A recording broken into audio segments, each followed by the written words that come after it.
এমন একটা পৃথিবীর বুকে জায়গা আছে যেখানে সাক্ষাৎ ভগবান বিরাজমান, সেখানে একাদশীর কোনো বালাই নাই। অনেকে গেছেন সেই জায়গায় ঘুরতে। জানেন কোন জায়গা?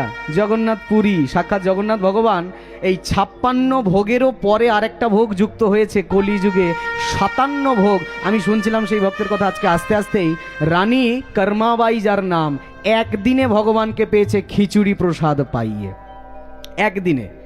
ভক্ত নার্সিজি 3 দিনে পেয়েছে, কর্মাবাই একদিনে পেয়েছে 5 বছরের বালিকা। আর সেই কর্মাবাইয়ের জন্য তার একাদশীটাও ভগবানের ঘুঁচে গেল। এত খিচুড়ি প্রসাদ বিখ্যাত হয়ে গেল। কর্মাবাই পুরীতে বসবাস করতেন, আর প্রত্যেক দিন নাকি জগন্নাথকে ওই খিচুড়িটা আগে না লাগালে 56 ভোগ পাবে না, এটাই নিয়ম।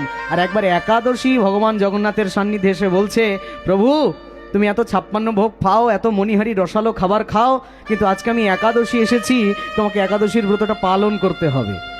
জগন্নাথ বলে, বেটাকে আগে কারাবন্দি কর, তারপর কথা কইবি। আজও যারা জগন্নাথপুরী যাবেন দেখতে পাবেন জগন্নাথ মন্দিরের পিছনে একটা জেলখানা করা আছে, কারাগার করা আছে। মান্যতা আছে ওইখানে ওই একাদশীকে তালাবন্ধ করা আছে। সবাই মানবে, কিন্তু জগন্নাথের জন্য নয়। কেন? জগন্নাথের জন্য তার ভক্ত আগে। ভক্ত আমার মাতা পিতা, ভক্ত আমার গুরু, ভক্ততেই নাম রেখেছে বাঞ্ছা কল্পতরু।